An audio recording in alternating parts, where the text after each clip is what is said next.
Hey everyone, welcome back to another Coach's Commentary. We have a game that is a little bit later on in the season compared to some of the other ones, and that is going to be Algoma versus Sturgeon Bay. So, a little bit about the game here is Sturgeon Bay. We had a little bit of, I guess you could say, some bad blood from previous years where they were in our old conference before we went to eight-man. Uh, and we had some really tight games the previous couple of years. And, of course, guys are getting chippy and all that other stuff. We didn't have any, like, ejections or anything like that, of course. But our guys and their guys have been growing up playing against one another. I'm sure everybody understands. They're not quite a rival like Kiwani or Southern Door or anything like that. But with us not playing against those two teams anymore since we went to eight-man, Sturgeon Bay is one of those kind of holdovers that, they're still going to play them in basketball and baseball and track and all that other stuff. So Sturgeon Bay went to eight-man. They're a school that is probably around double our size. But the reason why Sturgeon Bay kind of had to move to eight-man is because their team's getting very, very small. A big part of that is because their soccer program is so good. They go to state like every single year. So if you're an athlete, you're probably going to be playing soccer unless you really, really love the game of football. So again, like for Sturgeon Bay, definitely respect those guys for getting out there and playing and practicing every day and all that other stuff. They went to eight-man in the fall, so they had to forfeit all their 11-man games, and I think they got 3 varsity eight-man games, and then we also played them in JV as well. So as you can see from the score there, pretty lopsided. We took it to them. We scrimmaged them at the beginning of the year, and we worked them over pretty good. They were a lot better this game compared to that previous one. But, again, we were still able to do some really good things, of course. Okay, so taking a little look at their offense, the basics, they ran one formation, and it was a formation that almost every single team runs in eight-man, especially the ones that we played against. So we didn't have to learn any new formations and stuff like that. It was something that we'd seen a ton of times already. They also did a lot of pretty basic plays as well. Different runs. Of course, they would have, dives with their running back, run option, jets, and then, of course, their passing attack. But we'll take a look at a couple of plays in a second here from their game before this one against Wisconsin Heights. We'll talk about some of the things that Wisconsin Heights did that while Coach Vandervest and I were scouting, we were going, nope, we're not going to do that. It's not really something that we do as a defense, but then also it definitely wasn't working. And Wisconsin Heights still beat Sturgeon Bay, but the game was just ridiculous. There was over 200 plays run in the entire game, and it ended up being like 60-something to 38. Like, it was really crazy, maybe even 70-something to 38. But they had 75 plays of offense. They used that one offensive formation. They were down early, so they threw tons and tons of times, pretty much throwing the ball 80% of the time. And their favorite plays, number 10, their big receiver, one of the better receivers that we played against all season. You'll kind of see why once we look at the film and stuff like that. So this is their formation. We call it gun twins. One of the difficult parts of going to eight-man is we don't really have these standardized formations, at least from what I could see. So we're kind of making up our own verbiage as that's going along. And of course, that's fine when it comes to the team. We use the terms all the time and stuff. But if we'd be talking to other coaches or stuff like that, we'd I don't know, we'd have to figure out something to understand what we're talking about. But number 10, he was always the single side receiver. They were trying to isolate everybody away from him so they could get a one-on-one. And their slot receiver was probably the next biggest target. And the third guy, as I have there, he's pretty much just out there to pull a defender away and didn't get a whole lot of targets from that. So some of the players to watch for our game is we have the whole defense. They played beautifully. We didn't give up a score until the fourth quarter, and it was against our JVs. And we had 5 total takeaways. D-line, linebackers, DBs, they were all winning their battles. And again, we were doing a heck of a job during that. With Carter Zimmerman, he's our quarterback and then also one of our safeties, scored 5 touchdowns this game. A lot of big runs. He got an interception on defense. I think he had 8 tackles as well, so not too shabby. And then Jordan Derringer, he's one of our running backs. And then in this game, he was also a safety. Predominantly, he had, I think he was 18.9 yards per carry and then 2 touchdowns. On defense, he had tons of big hits, had an interception and a great return as well. And then for Gavin Miller, another guy to watch on defense, just working his technique, doing a heck of a job, getting lots of pressures. Then also he had a 27-yard reception. So I love you, Gavin. Heck of a job there. For the Clippers, their quarterback, number 13, he threw into coverage a lot, whether it's because he trusted number 10 or just had nowhere else to go, but throws lots and lots of interceptions. And of course, he focuses a lot on number 10, which number 10, he was a great player. 6'6", 210 pounds. He's about 6 inches taller than all of our DBs. If you're taking a look at like Brett Benish, he was probably 8 inches taller than Brett. So that gives some challenges to us. When it came to our game plan, we were either doubling him a lot or we were making it look like we were doubling him to make the QB think twice. And then when it comes to their offensive line versus our defensive line, we felt that we had a very strong matchup in our favor with the D-line rotation that we had and all the things that we do there. So let's take a look at a little bit of film of Sturgeon Bay against Wisconsin Heights, and you'll kind of see what made us take a look at this is what they do. We have to do something about number 10 and make sure that he's not the guy who's killing us. All right, so as you can see, there's a little bit of fog going on here.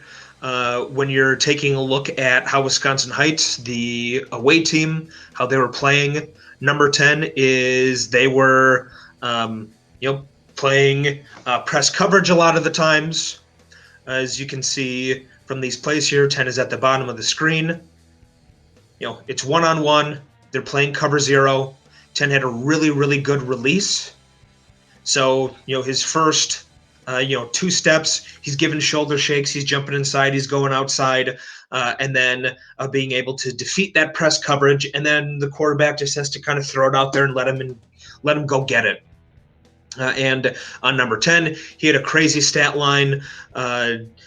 Sturgeon Bay doesn't put their stats online or anything like that, but we had him for over 200 yards and a couple of touchdowns in this game. They tried to play differently as the game went on after he was torturing them over and over, kind of putting a safety out there, but it really wasn't a safety to help 10. They were just putting a guy in the middle of the field, and a lot of times he still couldn't get there. So, as Coach Vandervest and I are watching this, we're like, nope. And we kind of, would glance at each other after different plays and kind of look at each other like, what are they doing? Wisconsin Heights, they were a good football team too. I think they were probably around, I think it was 6-3. And all their losses were against like the top teams in the state for 8-man.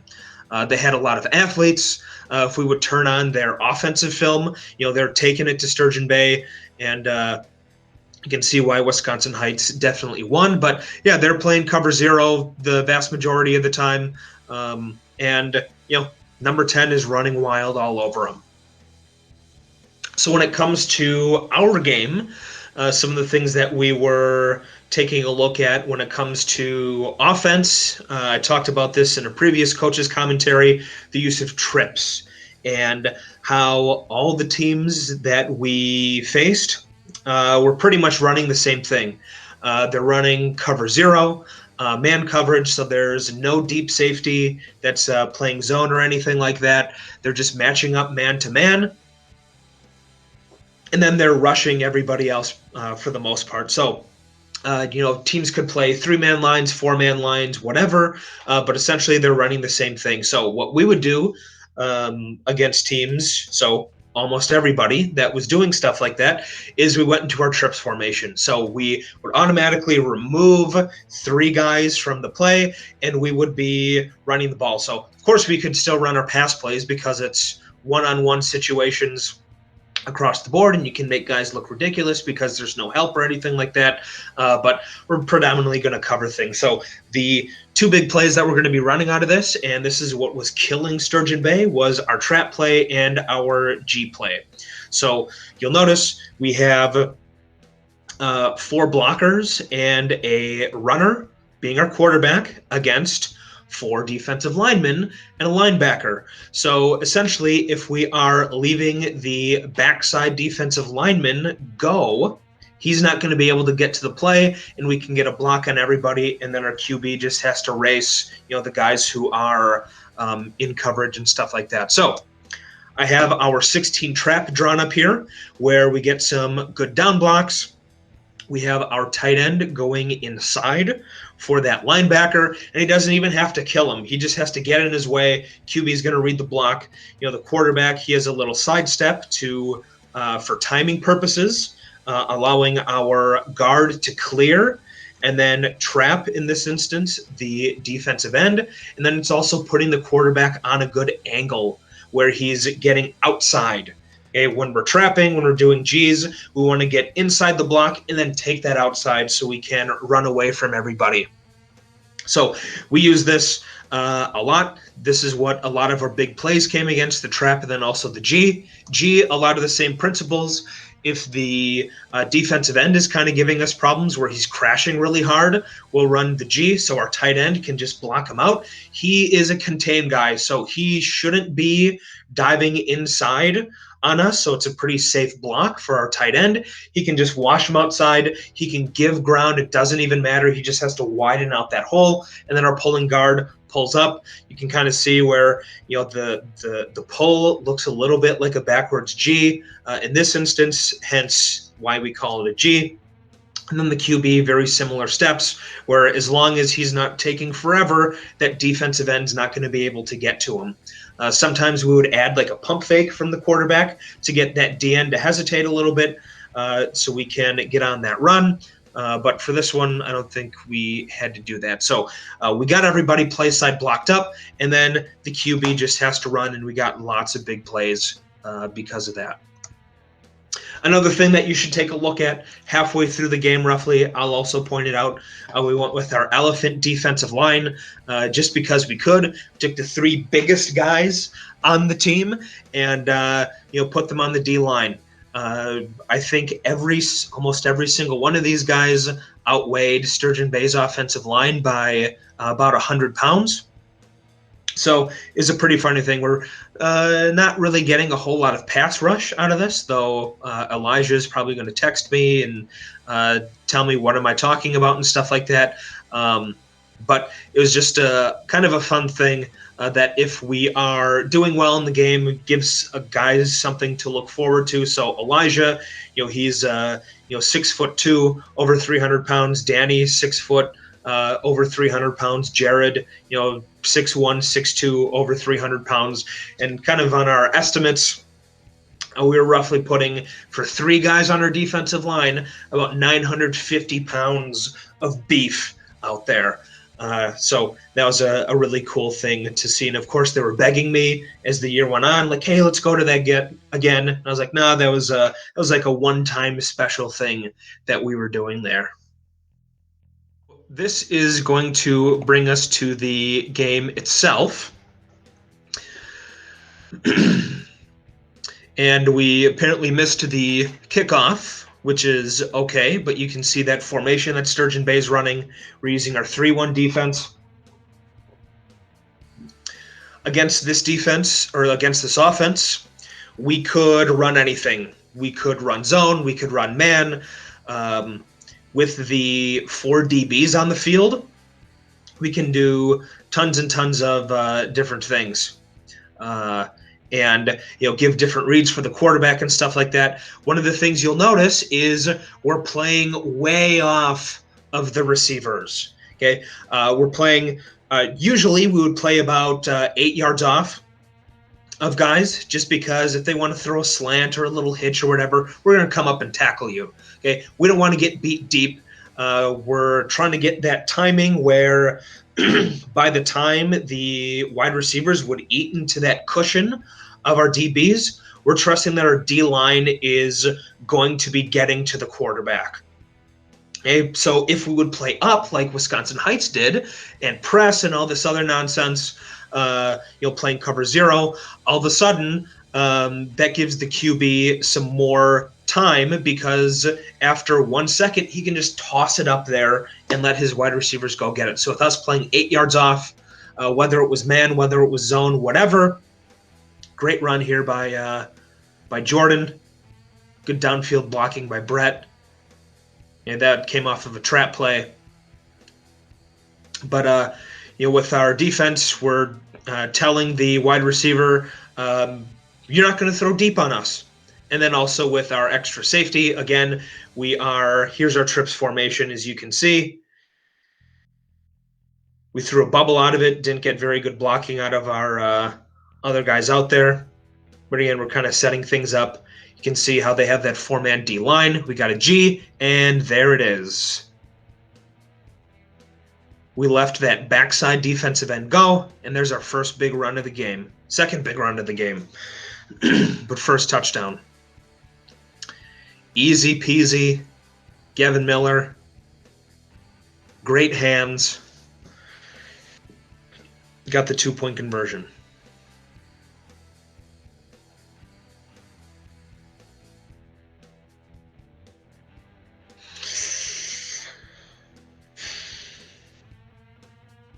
That one hurts. 4 guys there, nobody makes the tackle. And again, we're back on defense. Again, try to eat into that cushion. Eliza Ritchie. Grip strength. Other guys coming up to finish him off. Great stuff.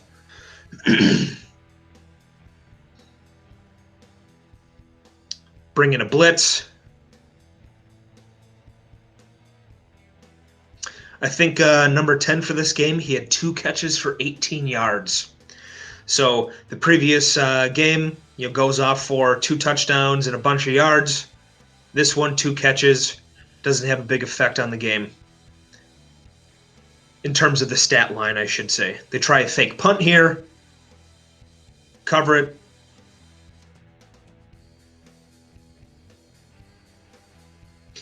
Here's our end around.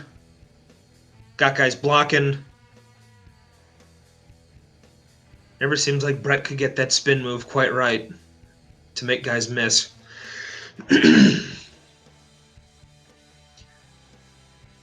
Yeah, good play. Got a trap.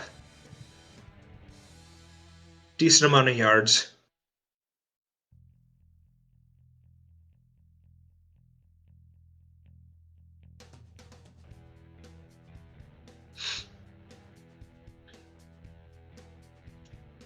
Here we had a double pass going on. Gavin wide open, but didn't get that great of a block. And again, back to it. Easy money. Another touchdown.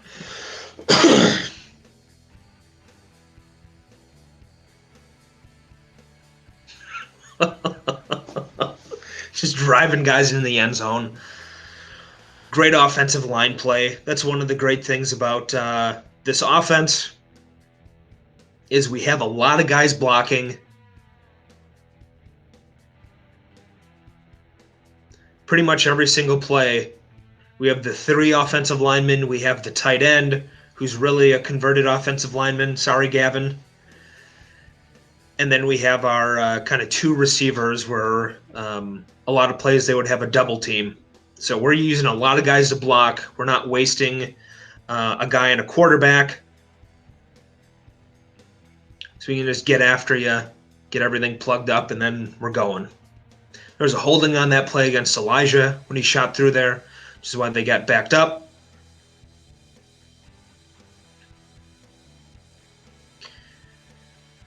Also, one of the nice things with the amount of guys that we had on the D-line, we had a good D-line rotation, especially at the nose, where we were, we essentially were rotating 3 guys. And for the nose tackle, great recovery by us there on that messed up punt. That was Ethan Fleischman with the recovery. But with how we're running our nose tackle, with 3 big guys, big strong guys that would rotate and just wear that center down. They didn't have to do any moves, told them specifically not to shoot gaps, and it was just taking that center back every single play. So as our DNs are coming around the edges, if that QB wants to escape to the outside, that's when our linebacker is going to be coming up and attacking that, or Gavin or Elijah will just get the sack. But if he steps up, it's going to be right into where we're bull rushing from our nose there. Oh no. So again, that's where it's nice to have some beef out there. Makes things a lot easier as a D coordinator, where we know that we're going to have a big ox that isn't going to be driven back at that nose tackle position.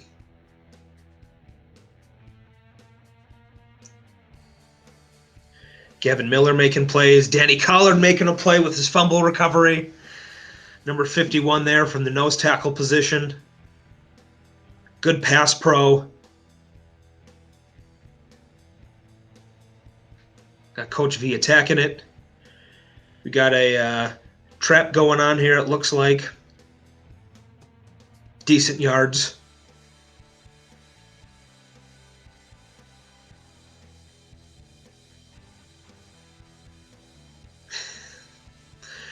Even though he's clearly in the end zone, they called him down. But yeah, we'll just, we'll wedge it. Get after those guys. Piece of cake.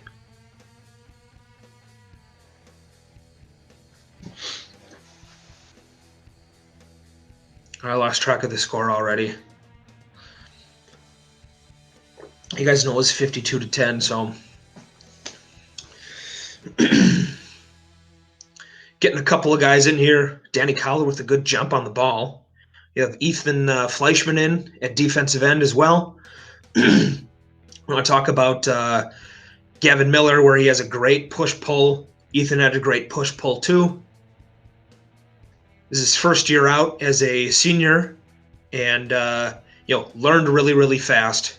Great hit, coming up and jacking that guy up. With Jordan Derringer there.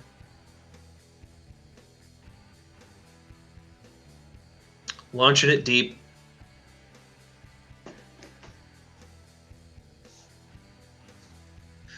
In order to prepare ourselves for number 10, and we also did this for the Newman Catholic game, who had 2 really good wide receivers, as we would bring in Elliot Procash, who graduated, maybe 5 years ago, but great wide receiver for us, caught tons and tons of balls, tons of touchdowns, stud athlete. We'd have him come in and work over our defensive backs, and he would make, again, it was just like in high school, make crazy plays, beat guys deep, all this other stuff to get them, if we're able to make some plays against Elliott, we're going to be able to make plays against number 10.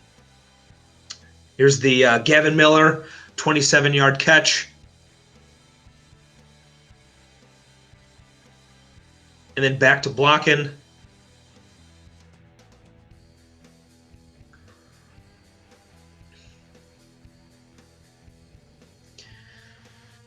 Had another trap going there, though number 3 shot the gap and kind of messed up the play there. Pass pro.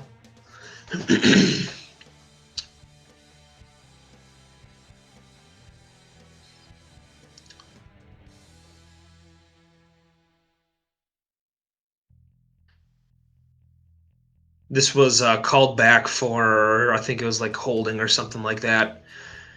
Apparently, Chase got yelled at by the ref for scoring a touchdown. He thought he was like cocky somehow, which, whatever.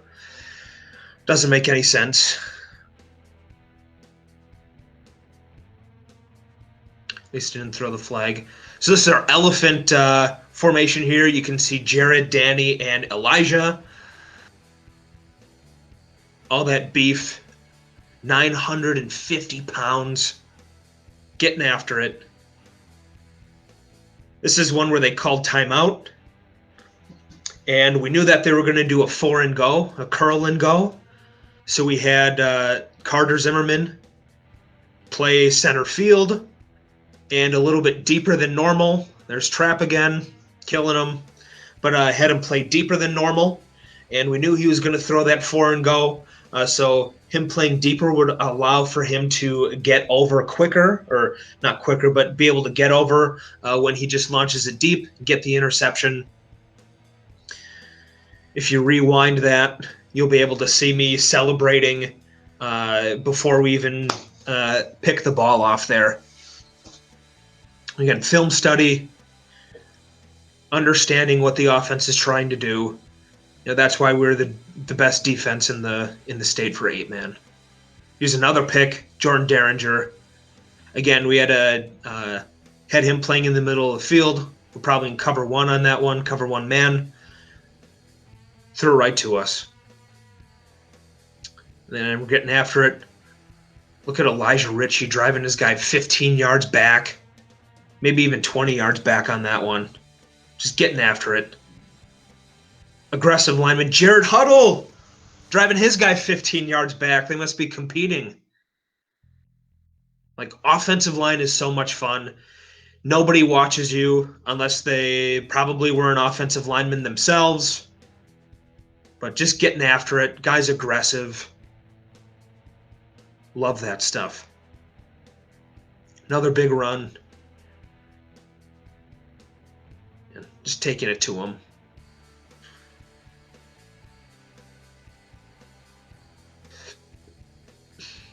Again, if anybody's talking about 8-man, how it's not really football and stuff, watch these games. Watch any 8-man game. It's about blocking. It's about tackling. Just as much strategy.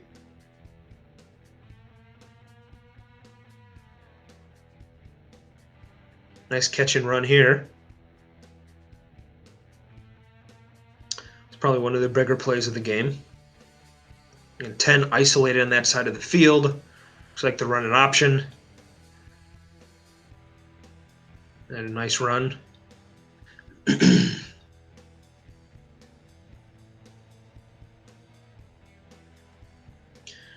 Running like a QB blast. This is a little bit before the half now. Gavin Miller making a play.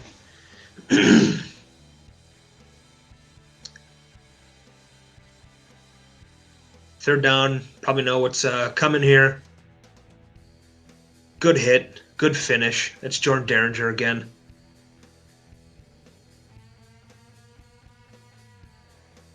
Chase Peranto, man coverage, locking guys up. Back on offense. Must have missed a play because we're punting here. Now, this was supposed to be a punt. Don't know what the punter was thinking. Must have wanted me to have something to yell at him for on film. But you give him a chance here. Give him a breath of life. Good defense. Gavin Miller taking up double teams.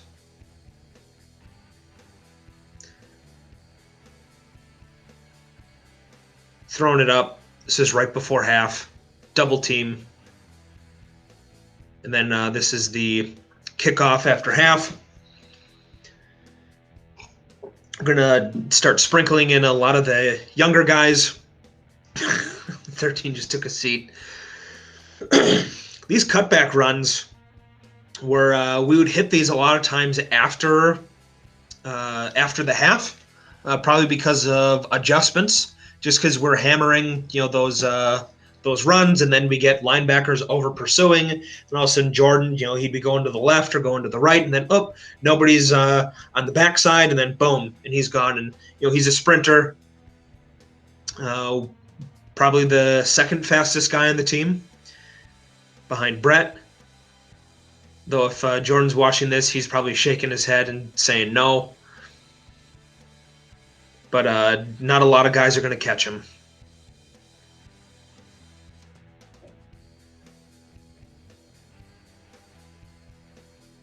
We got Ethan Fleischman, defensive end, making that QB step up. Yeah, we got Caden Varden out there at DB. I guess on Noah Lucas, at linebacker. Getting some guys mixed in. We're still playing really deep. Number 10, playing him the same way. All the guys were, all week against, or in practice against the scout team, playing it the same way, playing way deep. Don't get 10 into the game. Bad throw, interception by Brett. Hoping that we were going to get him to take it to the house. The year previous to this, we had 5 defensive touchdowns, and it wasn't going to be until the game after this one that we were going to get our first defensive touchdown. We got some more JV guys in there. We got Javen Charles sighting, number 17, at wide receiver. We had Leighton Hagley in there the previous play. Still making some good yards. Got a couple of young guys in there at offensive line. Our punt coverage is outstanding this year. Brett and Chase did a nice job. And Chase was our long snapper.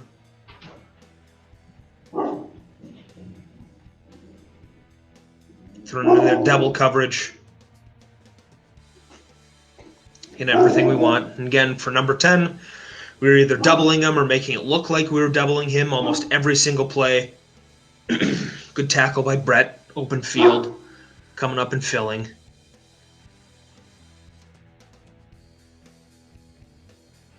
There you go. They got called no on helmet to helmet on that one, which is super debatable.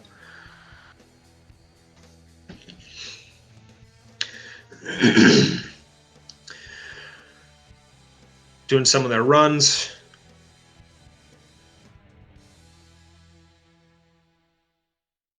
Ooh.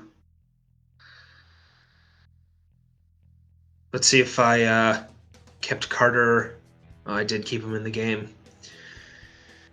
He's supposed to be backside, but it's a learning process.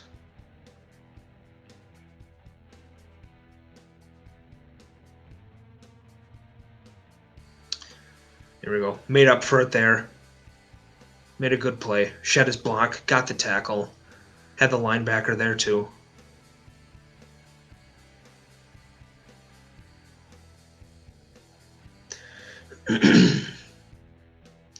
I'm sure I made fun of Carter Dashlet on some of these plays here. At defensive end, he's usually at nose. So maybe out of position a little bit.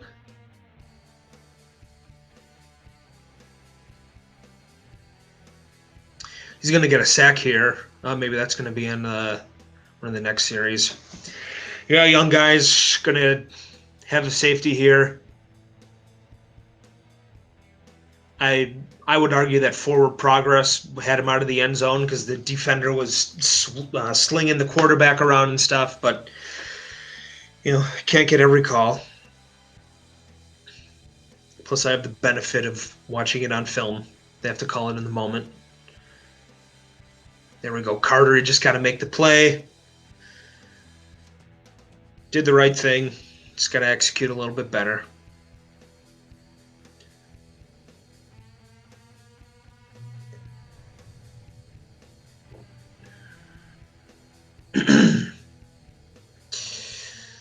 jeez.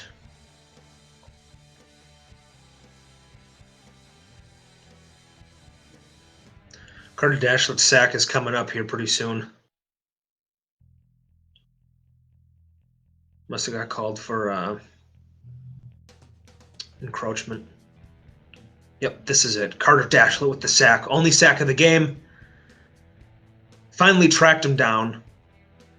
Being an athlete.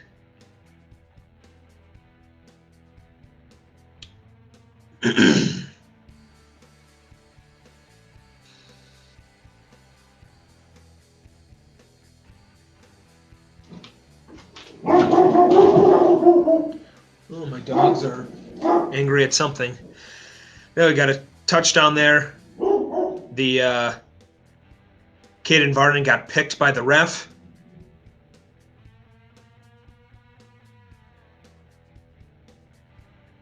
So that was the only score our defense gave up.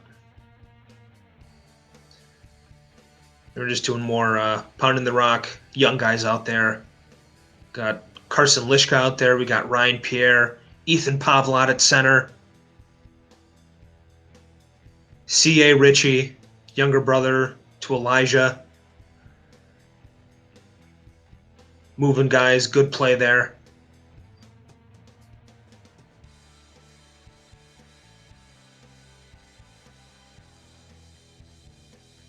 Doing some good things. Developing. Got a punt.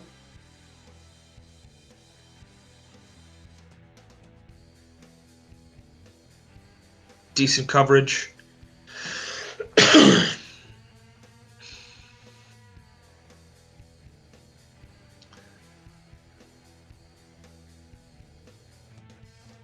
Here go Ryan Pierre doing his job on the backside. Javen Charles with the tackle. I